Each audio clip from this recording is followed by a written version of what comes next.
अनंत चतुर्दशी पर जानिए व्रत के नियम, पूजन विधि और व्रत कथा। अनंत चतुर्दशी भाद्रपद मास के शुक्ल पक्ष को पड़ती है। इस दिन भगवान अनंत की पूजा की जाती है। भगवान श्री कृष्ण का ही एक नया नाम अनंत है। इस त्योहार को अनंत चौदस नाम से भी जाना जाता है। यह व्रत अनंत फल देने वाला माना गया है। यह व्रत ग्रहों की अशुभता को दूर करता है। मान्यता है कि 14 साल तक लगातार अनंत चतुर्दशी का व्रत रखने से विष्णु लोक की प्राप्ति होती है। अनंत चतुर्दशी के दिन ही भगवान श्री कृष्ण का विसर्जन किया जाता है। इस बार अनंत चतुर्दशी 1 सितंबर 2020 के दिन पड़ रही है। पांडवों ने भी किया था यह व्रत। पौराणिक कथाओं में कहा गया है कि जब पांडव जुए में अपना सारा राजपाट हारकर वन में कष्ट भोग रहे थे, तब भगवान श्री कृष्ण ने उन्हें अनंत चतुर्दशी का व्रत करने की सलाह दी थी।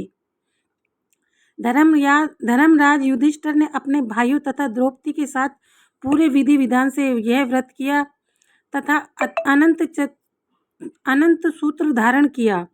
माना जाता है कि अनंत चतुर्दशी व्रत के प्रभाव से ही पांडव सब कष्टों से मुक्त हो गए।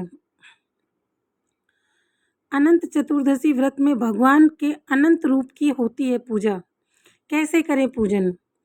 व्रत रखने वाले को इस दिन प्रातःकाल किसी पवित्र नदी या सरोवर तट पर जाकर स्नान करना चाहिए और फिर कोई संकल्प करना चाहिए। जो लोग शहरों में रहते हैं वह पानी में गंगा जल की बूंदें डालकर स्नान करें और फिर कोई संकल्प लें। इसके बाद घर के पूजा गृह में कलश स्थापित करें।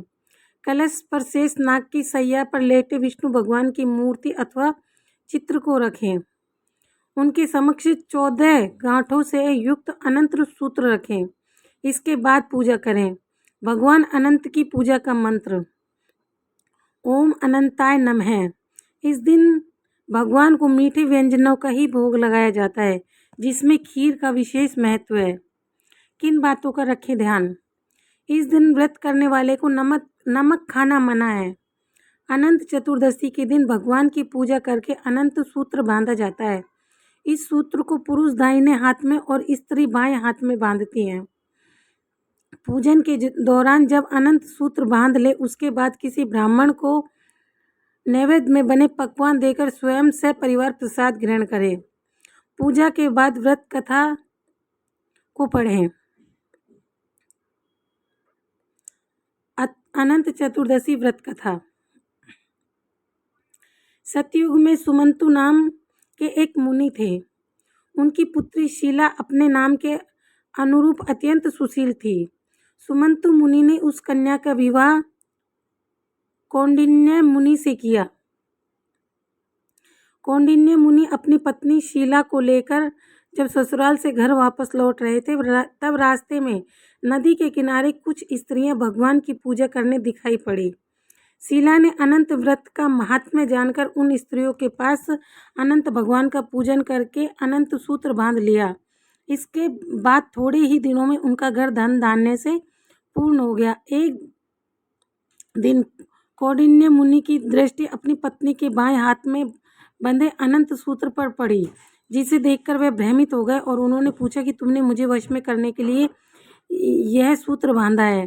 शीला ने विनम्रता पूर्वक उत्तर दिया, जी नहीं, यह अनंत भगवान का पवित्र सूत्र है। परंतु ऐश्वर्य के मद में अंधे हो चुके कौंडिन्य ने अपनी पत्नी की सही बात को भी गलत समझा और अनंत सूत्र को जादू मंत्र वाला, वशीकरण करने वाला डोरा समझकर तोड़ दिया तथा उसे आग में डालकर जला दिया। उसे इस कर्म का परिणाम शीघ्र ही भोगना पड़ा। उनकी सारी संपत्ति नष्ट हो गई। बहुत गरीब हो गए। बहुत गरीबी में जीवन यापन करने में विवश हो जाने पर कौंडिन्य ऋषि ने अपने अपराध का प्रायश्चित करने का निर्णय लिया। वे अनंत भगवान से क्षमा मांगने के लिए वन में चले गए। उन्हें रास्ते में जो मिलता उसे अनंत देव का पता पूछते जाते थे। बहुत खोजने पर भी कौंडिन्य मुनि को जब अनंत भगवान का साक्षात्कार नहीं हुआ, तब वे निराश होकर प्राण त्यागने को हुए। तभी एक वृद्ध ब्राह्मण ने आकर उन्हें आत्महत्या करने से रोक दिया और एक गुफा में ले जाकर चतुर्भुज अनंत देव का दर्शन कराया। परिवर्तनी एकादशी व्रत करने से मिलती है सुख शांति, होंगे भगवान पवित्र, भगवान प्रसन्न। भगवान ने मुनि से कहा, तुमने जो अनंत सूत्र तिरस्कार किया, यह सब उसी का फल है। इसके प्रायश्चित के लिए तुम 14 वर्ष तक निरंतर अनंत व्रत का पालन करो। इस व्रत का अनुष्ठान पूरा हो जाने पर तुम्हारी नष्ट हुई संपत्ति तुम्हें पुनः प्राप्त हो जाएगी और तुम पूर्ववत सुख समृद्ध हो जाओगे। कौंडिन्य मुनि ने इस आज्ञा को सहर्ष स्वीकार कर लिया। कौंडिन्य मुनि ने 14 वर्ष तक अनंत व्रत का नियम पूर्वक पालन करके खोई हुई सुख समृद्धि को पुनः प्राप्त कर लिया।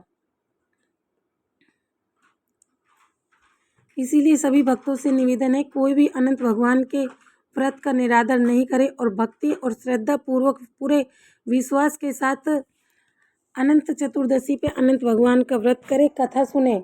जो भी यह कथा सुनेगा उसे सौभाग्य की प्राप्ति होगी, सुख समृद्ध होगा। इस व्रत की कथा को सभी परिवारजनों के साथ सुने।